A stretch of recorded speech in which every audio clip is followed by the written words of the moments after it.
Guten Tag. Guten Tag. Was machen Sie hier? Ich bin in Gefangenschaft. Warum? Ich finde es schwierig, diese Frage zu beantworten. Ich wurde erwischt, ich weiß gar nicht, wie ich reagieren soll. Gefangen genommen? Auf frischer Tat ertappt. Ich habe mich zwischen den Positionen verirrt. Ich bekam eine Gehirnerschütterung und verirrte mich. Stellen Sie sich vor. Soluschtin Sergei Sergejewitsch. Sagen Sie Ihr Geburtsdatum. 24. April, 91. 91. Jahr. Wie alt sind Sie?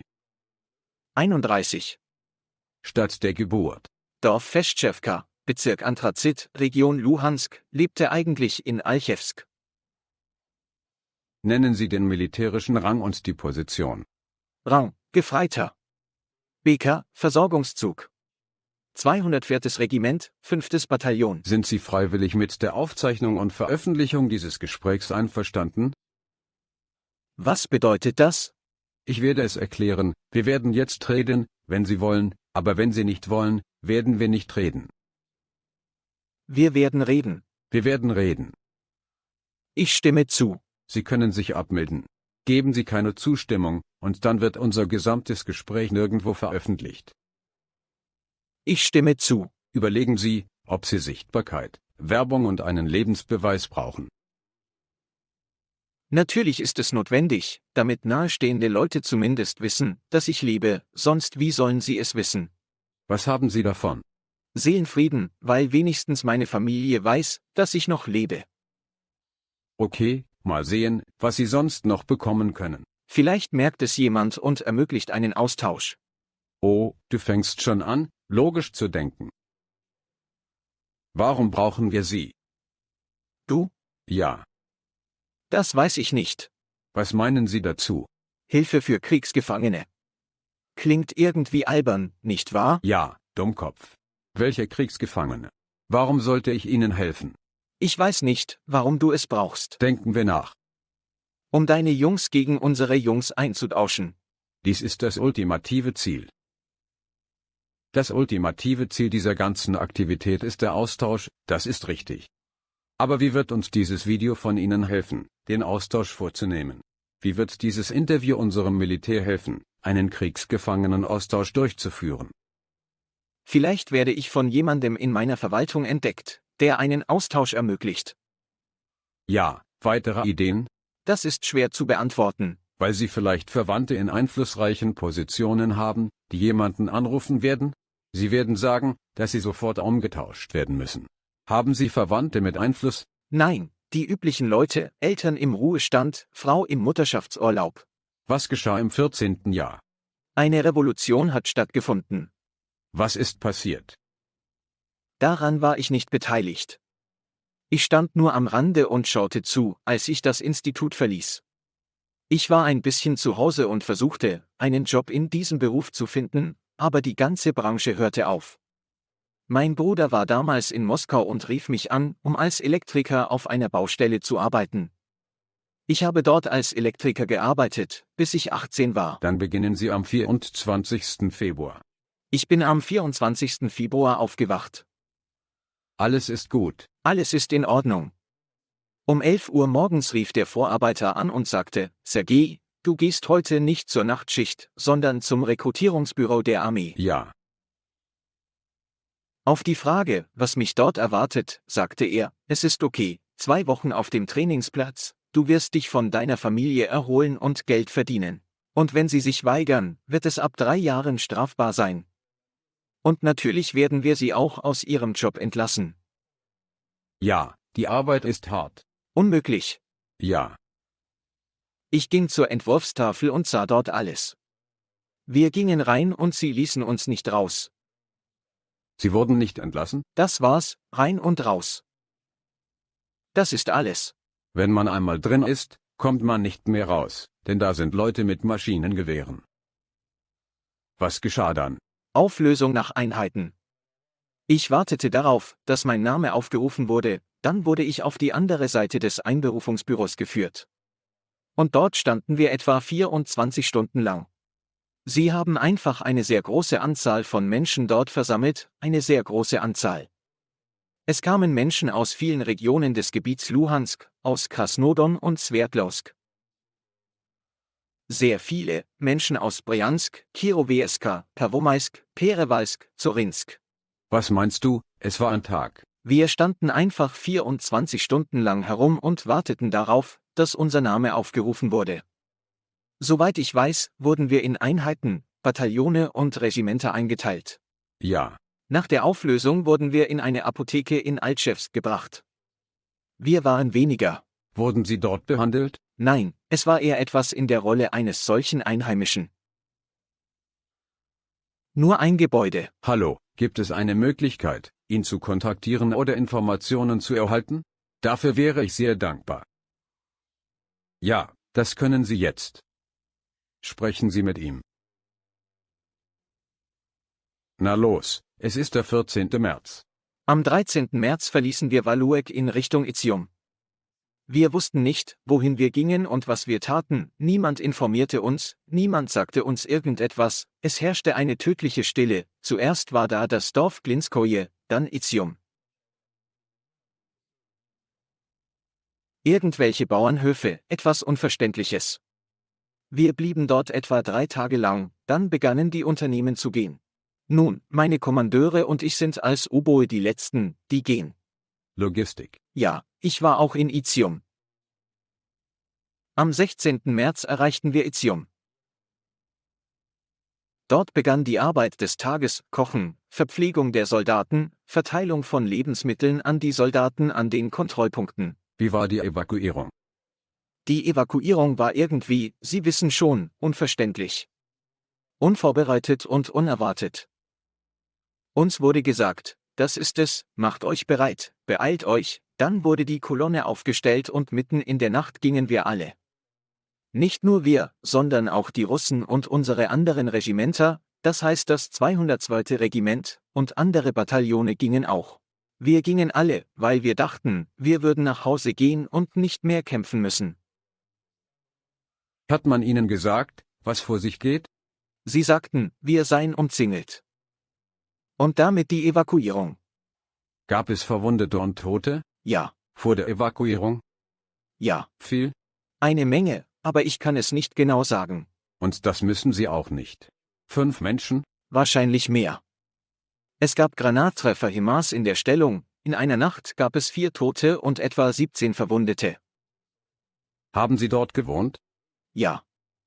Wurde auf Sie geschossen? Es gab viele Granattreffer HIMARS. HIMARS getroffen? Das sagten alle, auch das Management. Sie wurden nicht verletzt?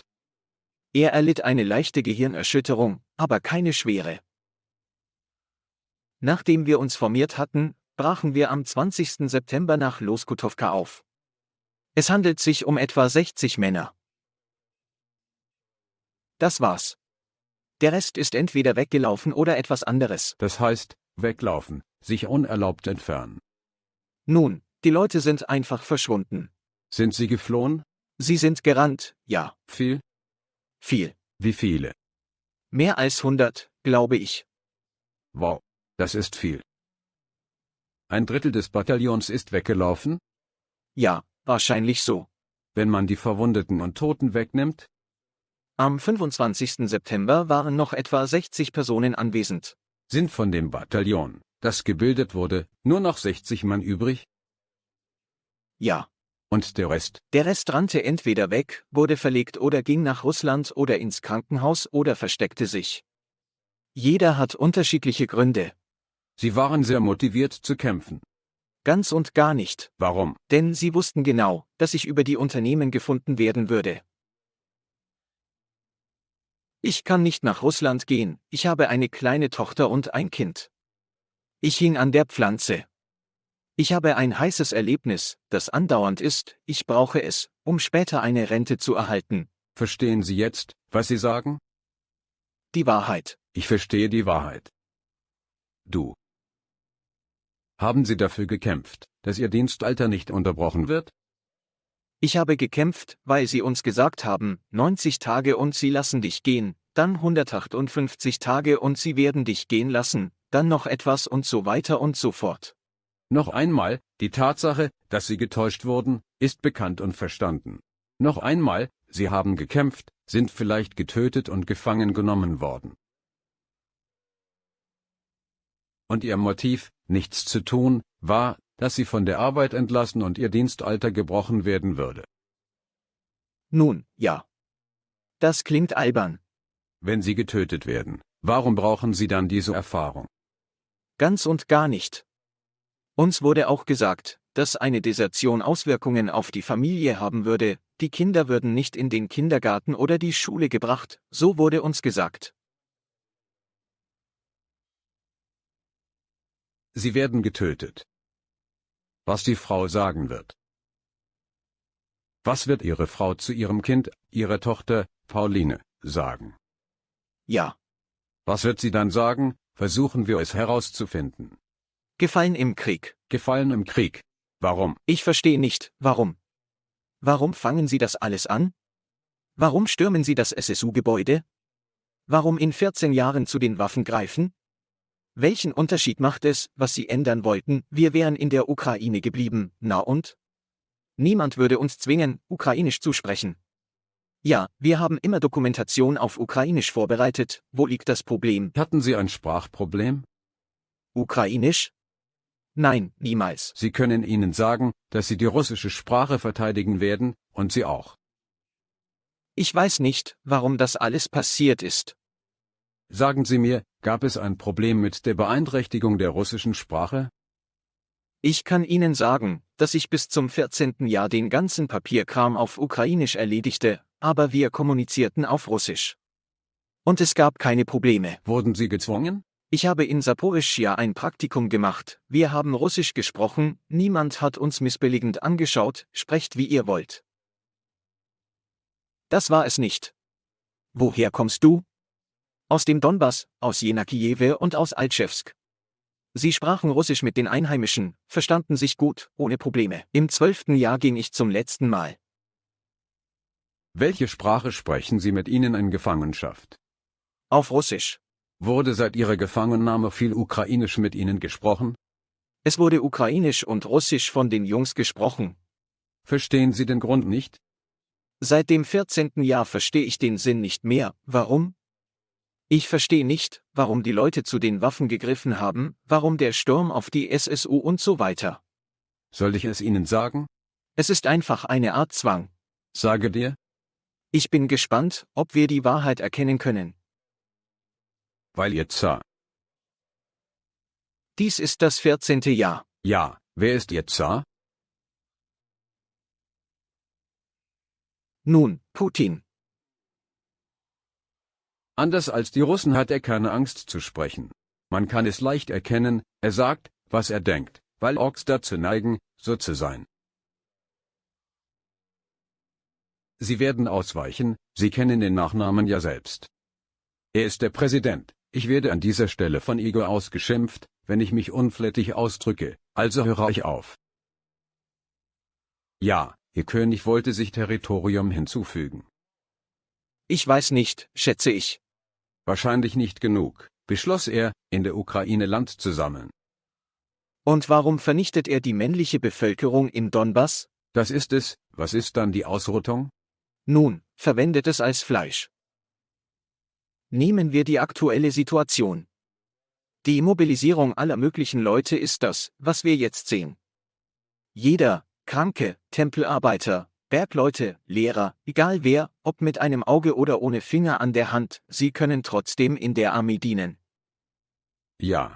Und wohin gehen? Zum Schlachthof? Ja. Du gehst, du sagst, dass es dort unmöglich ist. Nein, geh zurück. Du gehst, verwundet und tot, du kommst, sie sagen dir, nein, geh zurück. Und das auf unbestimmte Zeit, bis wir alle dort sterben? Was ist der Grund? Wofür? Was sagt deine Frau dazu? Was sagt sie dazu? Ich weiß nicht, was sie sagt, sie weint. Was tun, ich weiß nicht, was ich tun soll. Ich sage entweder Gefängnis oder Austausch. Ich weiß nicht, was zu tun ist. Bei der Rückkehr sagen die Jungs, dass bei der Rückkehr alle Gefangenen und Patienten zurückgebracht und zu ihren Positionen zurückgeschickt werden, in die erste Reihe. Sagen Sie das? So ist das bei uns, und als ich meine Frau fragte, was ist mit den Gefangenen? Sie sagte, sie nehmen sie alle zurück. Oder irgendwo weglaufen oder sich verstecken. Kein Grund zu tauschen? Ich weiß nicht genau, wo der Punkt ist. Hier ist es warm und satt. Ja. Und nicht schießen, und warm und gefüttert. Die Frage ist hier, eine Art Patt, was zu tun ist? Ich weiß einfach nicht, was ich mit all dem anfangen soll. Kehren wir zu Ihrer Geschichte zurück. Wo haben Sie die Region Kharkiv verlassen? Von der Oblast Kharkiv aus brachten sie uns zunächst an die Grenze, über Swatowe und Troizke an die Grenze zu Russland, wo wir unsere Waffen abgeben mussten. Aber sie wollten uns nicht einmal über die Grenze lassen. Warum? Ich weiß nicht. Wir dürften russisches Gebiet nicht betreten. Das ist Ihre Heimat, nicht wahr? Nicht du stellst mir eine Frage, aber ich weiß nichts, sie standen da und sagten es. Die Grenzbeamten haben es nicht erlaubt. Gab es viele von euch? Wir waren viele, unser Bataillon und viele andere. 200 Menschen? Das 4. Bataillon, das 1. Bataillon, es gab viele. Du bist angekommen. Der ganze Konvoi kam und hielt an der Grenze, dann drehten alle um und fuhren weiter. Wir fuhren durch Kremena nach Lysychansk. Dann weigerten wir uns zu gehen, in Kremenaja stiegen wir alle aus. Nur Führung und Kommandeure blieben. Wer hat Nein gesagt? Der Rest des Bataillons. Warum? 86 Menschen, wir blieben mit Waffen in Kremena und fuhren nicht weiter, nach Lysychansk. Uns wurde gesagt, wir sollten eine Stelle in der Glasfabrik annehmen. Das wollten wir nicht, wir wollten nach Hause, weil man uns versprochen hatte, uns nach Alchewsk zu bringen. Wir blieben in Kremenaja. Wir blieben einen Tag dort, der Ural kam an, und wir fuhren auf 2 Urals nach Hause und gaben unsere Waffen ab. Sie gaben uns eine Pause, 3-4 Tage. Du bist nach Hause gekommen. 3-4 Tage, ständig am Telefon, dann kamen sie, dann riefen sie an, sie kontrollierten ständig. Am 20. September packten sie ihre Sachen und fuhren nach Loskutowka. Wir haben dort gedient. Und in Loskutowka war es ruhig und friedlich. Wie viel Geld haben Sie dafür bekommen? Ich weiß nicht einmal, anfangs zahlten sie 7600 bis September und dann 176.000. Ja, nun, das ist in Ordnung. Was noch? Wir kamen in Loskutowka an, bezogen Stellung und gruben Unterstände aus.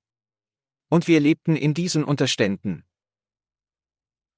Und als die Bewegung begann, am 12. Januar, forderten uns die Jungs aus Wolchija auf, zu evakuieren.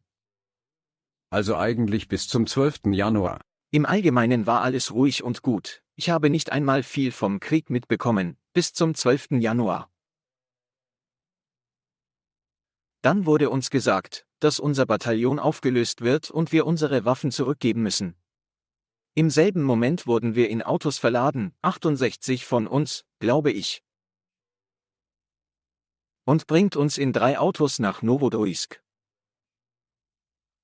Wir blieben eine Nacht dort. Und wir wurden nach Schepilowka geschickt. Und da ist Belogorowka, so etwas. Ja, ich kenne Belogorowka. Und wir wurden alle dorthin geschickt, direkt in die Position. Am 14. Januar waren wir schon in der Position, im Herzen, es gibt so eine Position. Wir kamen, fingen an zu graben, um 8 Uhr morgens begannen sie, uns mit Feuer zu bedecken. Sie beschossen uns bis 1:30, wir wurden sofort verwundet und getötet, um 1:30 liefen wir weg und zogen uns zurück.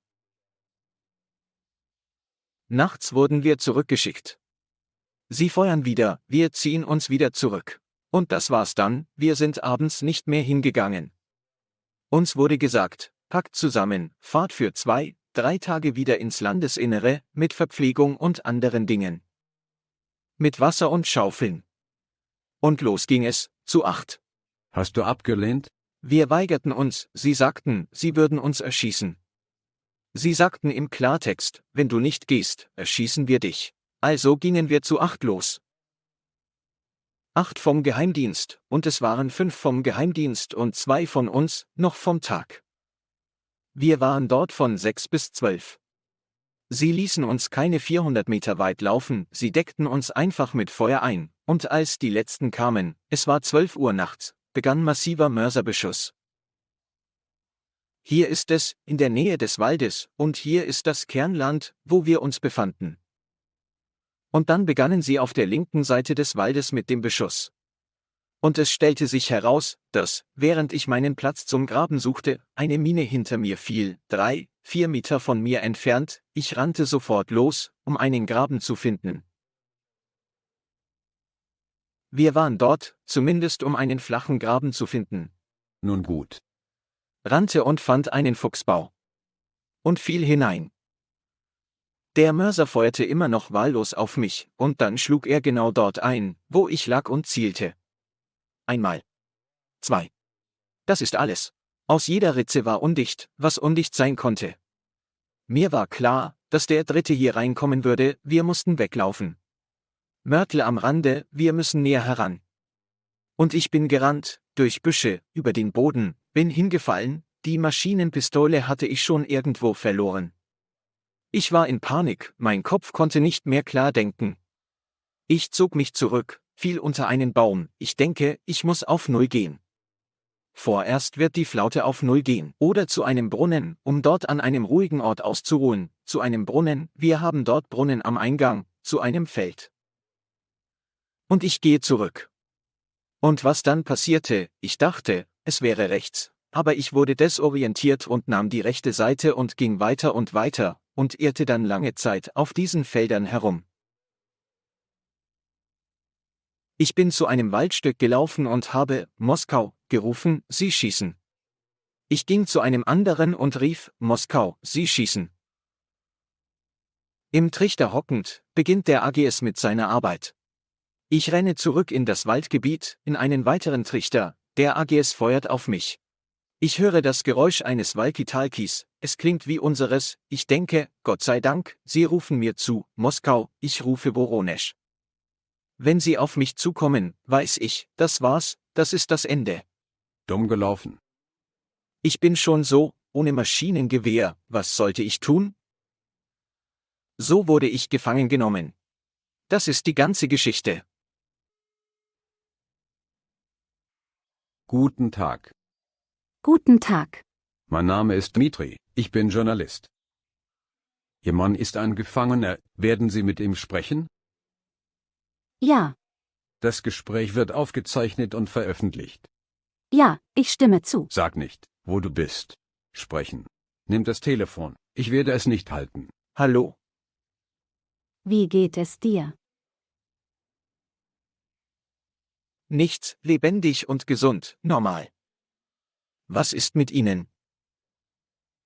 Wie geht es dir? Schlecht. Was wissen Sie über sind sie alle ausgefallen oder nicht? Sie suchen nach allen, ich weiß es nicht. Suchend? Nein, wir wurden nicht über die Leichen informiert, nichts. Was noch, waren Sie bei jemandem? Oder haben Sie noch gar nichts gesagt? Ich habe es weitergegeben, ja. Ich fuhr nach Luhansk, verhandelte über den Austausch von Gefangenen, war überall. Was sagt Jarema? Er ist nicht da. Redest du von Dennis? Ja. Er sagt nichts, wir gehören nicht mehr zu ihnen, außerdem suchen alle dort und können niemanden finden. Seretzer, sag mir, wie sind die Bedingungen dort? Bußgeld. Haben Sie heute gegessen? Heute gegessen, 2-mal am Tag gefüttert, alles lecker, Tee, TV vorhanden. Dusche. Sie schießen nicht, das ist gut. Wann haben Sie vor Ihrer Gefangenschaft das letzte Mal etwas Warmes gegessen? Gestern gab es Borscht. Vor der Gefangenschaft. Ich weiß nicht, wann ich vor der Gefangenschaft heiß gegessen habe, wahrscheinlich am 10. Also geht es. Albina, mach dir keine Sorgen. Es geht mir gut. Tschüss. Kann ich dich etwas fragen? Jetzt stellt Ihnen der Journalist eine Frage. Hallo nochmal, darf ich dir eine Frage stellen? Ja, ja. Was sagen die Leute dort? Die Leute sagen, dass jeder wahllos in den Krieg geschickt wird. Ich weiß es gar nicht mehr. Sind noch Menschen übrig? Es gibt immer noch Leute, es stellt sich heraus, dass viele im Februar zurückgeschickt wurden. Es gibt Menschen, Es gibt noch Fleisch zum Sterben. Vielleicht wird jetzt alles enden und wieder sein, ich weiß es nicht. Wann ist der Sieg? Wie sagt man? Wann ist der Sieg? Woher soll ich das wissen? Wir sind nicht freiwillig in den Krieg gezogen, sondern sie haben uns von zu Hause oder von der Arbeit abgeholt. Wir brauchen keinen Krieg. Braucht nicht. Nicht unterstützen? Natürlich nicht, ich will einen Mann, wir haben auch Kinder, die hier sitzen. Ich möchte ein ganzes Jahr lang normal leben, aber nicht so. Klar. Jetzt können Sie sich verabschieden. Tschüss, ich liebe dich. Ich liebe dich auch. Warum weinst du? Er lebt und es geht ihm gut. Auf Wiedersehen. Vielen Dank für Ihren Anruf. Auf Wiedersehen. Sind Ihre Freunde gestorben? Viel. Viel? Die gleichen mobilisierten Leute kamen in die Fabrik, in der wir arbeiteten, und nahmen uns mit. Dies ist ein strategisches Kombinat. Und wer arbeitet? Seht selbst, es ist Ihnen egal. Es wird eine bestimmte Anzahl von Vorladungen verschickt und die Werkstatt ist verpflichtet, mehrere Personen aus jeder Brigade zu stellen. Einmal vorgeladen, das zweite Mal, das dritte Mal, das fünfte Mal. Wenn Sie einmal wissen, dass Sie von dort Personal bekommen können, machen Sie einfach weiter. Traditionell appellieren die Kriegsgefangenen an ihre eigenen Leute, ob sie in den Krieg ziehen sollen. Nach dem, was du gesagt hast, wurde mir klar, dass du wie Fleisch geworfen wurdest. Ja. Sie können mit ihren Landsleuten sprechen. Landsmänner und mobilisiert. Freiwillige, kommen Sie nicht hierher, Sie werden als menschliche Ressource benutzt. Sie fragen nicht, Sie sagen nichts, Sie erklären nichts, Sie sagen nur, Sie sollen gehen, und die Mörser sind rund um die Uhr im Einsatz. Gott bewahre Sie davor, dass Sie die Leiche nach Hause bringen, sonst wirst du ausgegraben und verrottest auf einem Feld. Das solltest du nicht tun. Werden sie gewinnen? So kann man nicht gewinnen, Menschenleben so wegzuwerfen ist kein Sieg. Niemand braucht einen solchen Sieg. Wer kämpft besser? Wer? Ich weiß nicht, wer. Krieg ist beängstigend, wer besser kämpft, gewinnt. Wer besser kämpft, gewinnt.